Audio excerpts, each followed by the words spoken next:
오늘 말씀해 보니까 예수님이 가룟 유다를 마귀라고 부르시네요. 예수님을 배반할 것이기 때문에 그렇게 부르셨는데, 예수님이 가룟 유다를 제자로 뽑아서 3년 동안 가르치셨는데, 결국 이 가룟 유다가 스승인 예수님을 팔아버리는 그런 마귀 노릇을 했다면 실패한 것이잖아요. 예수님이 가룟 유다를 선택할 때 그 선택의 실패인가, 아니면 그를 3년 동안 양육하는 과정에서 그 양육을 잘못해서 한 양육의 실패인가. 예수님이 그냥 이렇게 마구잡이로 아무나 그때그때 이렇게 제자들을 뽑으신 게 아니잖아요.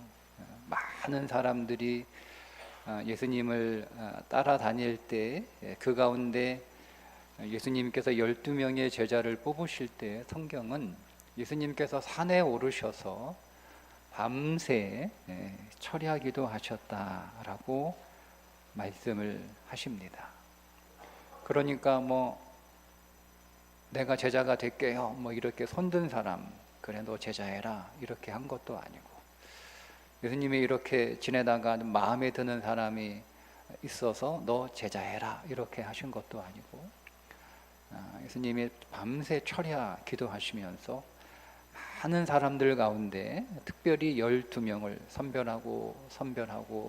선별하셔서 그 12명을 뽑으셔서 그들을 제자로 삼고 또 그들을 사도라고 그렇게 부르셨습니다. 그 가운데 한 명이 가룟 유다였어요.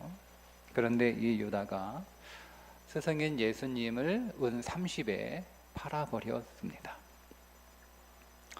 예수님께서 십자가에 달리시기 전에 유월절 마지막 식사를 제자들과 함께 하셨는데, 그 식사를 하시던 중에 가룟 유다를 가리켜서 하신 말씀이 차라리 태어나지 않았으면 자신에게 좋을 뻔했다는 말씀을 하셨습니다. 그러니까 여러분, 이 말을 좀 우리가 예수님에게 만약에 한다면 이렇게 말할 수 있겠죠? 그날 그 밤에 가룟 유다를 제자로 뽑지 않았으면 좋으셨을 것을. 왜 제자로 뽑아서? 그죠? 여러분, 가룟 유다를 제자로 뽑으신 것은 예수님의 실패일까요? 잘못 뽑으신 것일까? 제대로 뽑긴 했는데, 뽑기는 제대로 뽑았어요. 그런데 그를 제자로 양육하시는 3년의 과정 동안 예수님이 열심히 그를 온전한 제자로 양육을 하셨지만, 그가 온전하게 실패한 제자가 되고만, 그의 그분의 주님의 양육의 실패일까? 만약 오늘 우리가 이런 경우를 당하게 된다면 우리는 보통 이렇게 말하겠죠. 왜 유다를 제자로 뽑아가지고 왜 고생이야? 아마 이렇게 우리는 자신이든 아니면 누구든 그렇게 질책을 할 것입니다. 그런데 성경에 보면 예수님께서 가룟 유다를 제자로 뽑으신 것에 대해서는 한마디도 말하지 않고 있다는 거죠.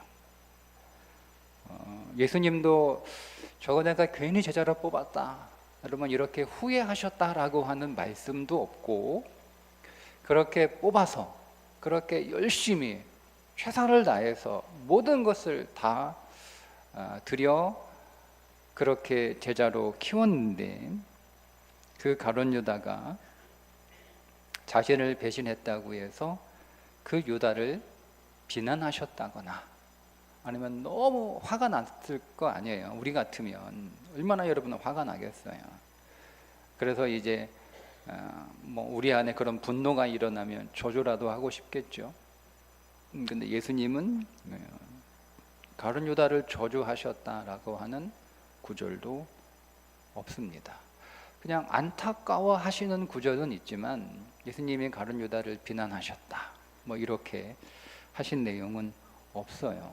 오늘 말씀 중에 너희 중에 하나는 마귀다, 여러분 이렇게 말씀하신 것은 비난도 아니고 책망도 아니고 저주도 아니고, 본문의 내용은 예수님이 이미 그의 정체를 알고 계셨다는 것을 밝힐 뿐이지 가룟 유다를 비난하거나 정죄하거나 하시는 것은 아닙니다. 예수님뿐만 아니라 동료 다른 제자들도 가룟 유다에 대해서 어떤 비난이나 질책을 했다는 구절은 성경에 나와 있지 않습니다. 성경에 나와 있는 내용은 이 배신한 가룟 유다를 대하는 예수님의 태도밖에 없습니다. 여러분, 그렇다면 우리가 어떤 실패를 했을 때 정말 중요한 게 뭐냐? 도대체 이 실패가 누구 때문이냐? 실패를 탓하는 것도 아니고, 그렇게 나를 실패하게 만든 상황이나 사람들을 혹은 자기 자신을 비난하는 것도 아니고, 그런 자신을 자책하는 것도 아니고, 정말 오늘 우리가 실패했을 때 정말 중요한 건 그 실패를 대하는 태도라는 거예요. 그런데 보통 사람은 그렇게 잘하지 못합니다. 아담이 선악을 알게 하는 나무의 열매를 먹었을 때 하나님이 아담을 찾아오셔서 이렇게 질문을 하십니다. 누가 너의 벗었음을 네게 알렸느냐? 내가 네게 먹지 말라 명한 그 나무 열매를 네가 먹었느냐? 그러니까 예수님의 질문은 딱 이거예요. 너 내가 먹지 말라고 하는 그 나무 열매 먹었어? 딱 이 질문이에요. 그런데 여러분, 아담의 대답은 질문과는 다른 대답을 하거든요. 뭐라고 대답하냐면, 아담이 이르되 하나님이 주셔서 나와 함께 있게 하신 여자, 그가 그 나무 열매를 내게 주므로 내가 먹었나이다. 그러니까 여자 핑계 대고 있는 거예요. 그냥 너 내가 먹지 말라고 한 거 먹었어? 라고 물으셨으면 예, 제가 먹었습니다 라고 하면 끝날 일인데, 괜히 여자 핑계 대며 잘못을 지금 하와한테 돌리고 있습니다. 게다가 그 여자를 누가 주셨다는 거예요? 하나님이 주신 그 여자. 그러니까 하나님도 책임이 있다는 거예요. 보통 다 이렇게 반응합니다. 아담만 그렇게 하는 게 아니라 우리가 다 그렇게 반응을 하죠. 근데 여러분, 아담이 그렇게 대답을 하는 것은 저는 어떤 의미에서 좀 좋게 보면 아담이 선악과를 먹은 그 잘못을 좀 해결해 보려고 그렇게 한 것처럼 보여요. 그렇게 볼 수 있어요. 그런데 여러분, 해결은 되지 않고 오히려 상황은 더 나빠지고 문제는 더 악화되지 않습니까?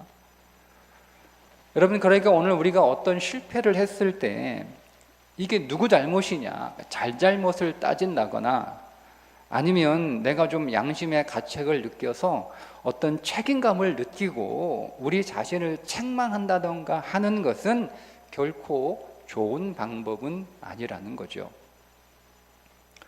여러분, 왜냐하면 오늘 그리스도인들, 우리의 방향은 항상 과거가 아니라 미래이어야 됩니다.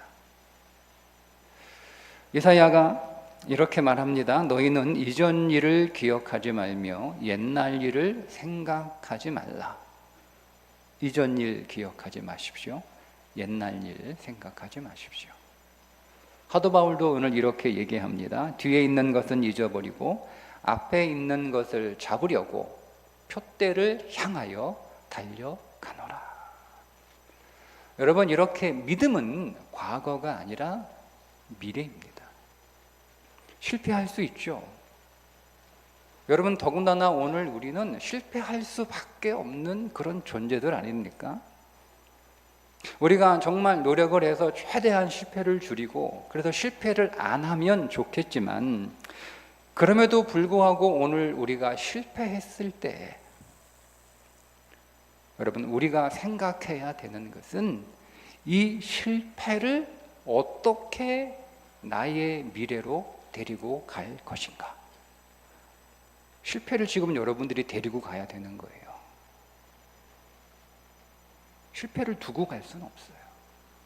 근데 우리가 이 실패를 내가 어떻게 나의 미래로 데리고 갈 것인가. 그냥 실패를 실패한 채로 그대로 여러 번 데리고 가면 내 미래까지 망칠 수 있단 말이에요.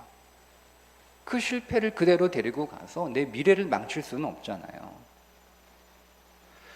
실패한 과거는 어쩔 수 없다 하더라도 그 실패가 내 미래까지 간섭하게 해서는 안 된다, 이 말씀입니다. 그래서 실패를 대하는 태도가 굉장히 중요합니다. 그러면 여러분, 예수님은 이 가룟 유다를 어떻게 대하셨을까? 우리가 실패했을 때 예수님은 오늘 우리를 어떻게 대하실까? 그분은 사랑으로 가룟 유다를 대하십니다. 근데 그게 막연한 사랑이 아니고 구체적인 사랑인데, 첫 번째 예수님이 가룟 유다를 경고하시죠. 첫 번째 경고하십니다. 오늘 본문의 말씀에서도 너희 중에 한 사람은 마귀다, 이렇게 경고를 하시잖아요. 6월절 마지막 식사 전에 제자들의 발을 씻겨 주시면서도 이미 목욕한 자는 발밖에 씻을 필요가 없느니라, 온 몸이 깨끗하니라. 너희가 깨끗하나 다는 아니다 라고 경고하세요. 그리고 사랑하십니다. 식사 전에 제자들의 발을 씻기실 때 가룟 유다만 쏙 빼놓고 다른 11명의 제자만 씻기신 것이 아니잖아요. 예수님은 가룟 유다의 발도 씻기셨어요. 예수님은 씻겨주신 거예요. 가룟 유다의 발도 똑같은 마음으로 똑같은 정성을 다해서 가룟 유다의 발도 예수님은 씻겨주셨습니다. 저는 이미 예수님이 가룟 유다를 용서하셨다라고 믿습니다. 그리고 세 번째, 기회를 주십니다. 식사 중에 떡 한 조각을 떼어 주실 때 예수님이 이렇게 말씀하시죠. 내가 떡 한 조각을 적셔다 주는 자가 그니라 하시고 곧 한 조각을 적셔서 가룟 시몬의 아들 유다에게 주시니, 유다에게 주세요 말씀도 하시고, 마태복음에는 심지어 어떻게 말씀하시는가 하면 가룟 유다가 물어봐요. 나는 아니죠? 나는 아니죠? 그러니까 예수님이 네가 말했다, 이렇게 말씀을 하세요. 그러니까 예수님은 나는 이미 다 알고 있어. 오래전부터 나는 이미 다 알고 있었어. 네가 생각도 하기 전에, 네가 계획도 하기 전에, 네가 마음도 먹기 전에 나는 이미 다 알고 있었어. 나는 지금도 다 알고 있어. 그러니까 돌이키라는 거예요. 이게 예수님이 실패를 대하는 태도이셨습니다. 여러분, 그러니까 가룟 유다는 예수님의 선택의 실패도 아니고 양육의 실패도 아니고, 가룟 유다는 그의 역할이 있어서 그를 택하신 거예요. 다만 오늘 우리가 보기에 그의 역할이 부정적인 역할이었기 때문에 잘못된 거 아니야? 실패한 거 아니야?처럼 보일 뿐입니다. 여러분, 그렇다면 오늘 우리가 어떤 실패를 할 때 그 실패를 무조건 그게 내 성적표라고 말할 수 없다는 거죠. 진짜 성적은 내가 실패했을 때 그 실패를 어떻게 대하느냐, 그게 진짜 성적이에요. 여러분, 예를 들면 내가 시험을 봤는데 시험이 틀렸어요. 많이 틀려서 시험을 못 봤어요. 그러면 여러분, 내가 시험에 실패한 건가? 시험의 실패는 낮은 점수가 아니라 이번 시험 망쳤어 하고 그걸로 끝나는 거예요. 그게 실패예요. 내가 오답 노트를 만들면 오답 노트를 만들 수 있으면 여러분 그 노트는 정답 노트가 되는 줄 믿습니다. 그러니까 오답 노트를 만들지 않고 그러니까 진짜 문제는 뭐냐면 오답 노트는 없어요. 그냥 오답으로 끝내는 거예요. 그게 진짜 실력이에요. 진짜 성적이에요. 한 번 실패는 실수입니다. 두 번 실패는 실력입니다. 세 번 실패는 실격입니다.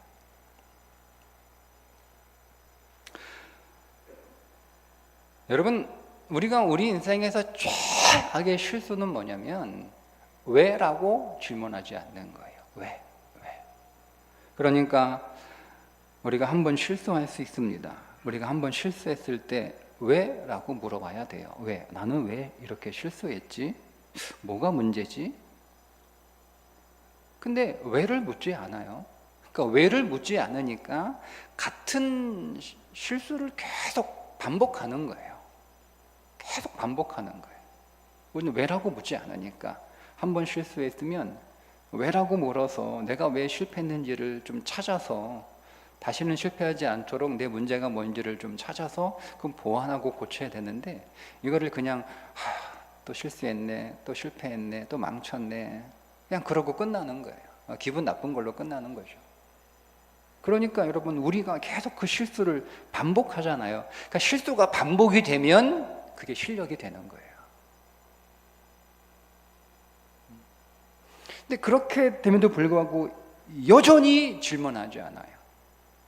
여전히 계속 실수를 반복하는데도 그것이 내 실력으로 굳어져 있는데도 여전히 여러분 우리가 질문하지 않고 왜라고 묻지 않으면 실격당하는 겁니다.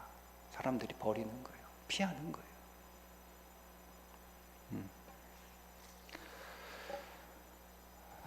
우리가 여러분 모든 사람을 만족시키려고 하는 실패도 그리고 지나치게 완벽을 추구하는 실패도 모두 다 사실은 최악의 실수입니다.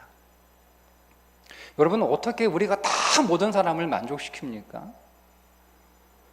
여러분 내가 다 만족시키려고 하면은요 이것도 아니고 저것도 아니에요. 여러분 우리가 어떻게 완벽합니까? 내가 완벽하게 여러분 하려고 하면 그냥 시간만 흘려보내고요 결국 지쳐 쓰러집니다.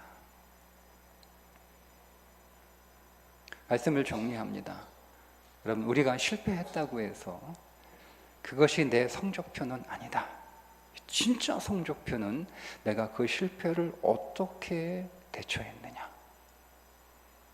여러분 오늘 우리가 실패할 수 있습니다. 여러분 혹 실패하신다면 그것을 실패라고 생각하지 마시고 그냥 내가 검증됐다. 나한테 어떤 문제가 있는지 그 문제점 하나를 지금 내가 발견했다. 그렇게 생각하시면 돼요.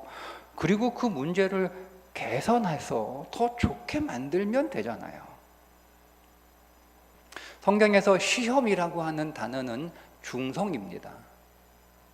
무슨 말씀이냐면 시험 자체는 좋은 것도 아니고 나쁜 것도 아니에요. 그런데 우리가 그 시험에 사단이 역사하게 만들면 그건 유혹이 되는 거예요. 그럼 넘어가죠. 그런데 그 시험에 하나님께서 역사하시게 하면 그 시험은 훈련이 되고 연단이 되는 거예요. 우리는 종종 이렇게 너무나 쉽게 얘기합니다. 나 시험 들었어. 나 상처받았어. 그래서요.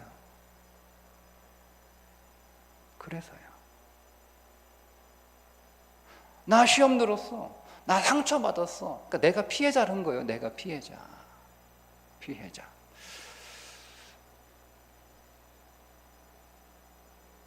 여러분 그리스도 안에서 가해자는 딱 한 사람입니다. 여러분 자신입니다. 내가 가해자야, 내가.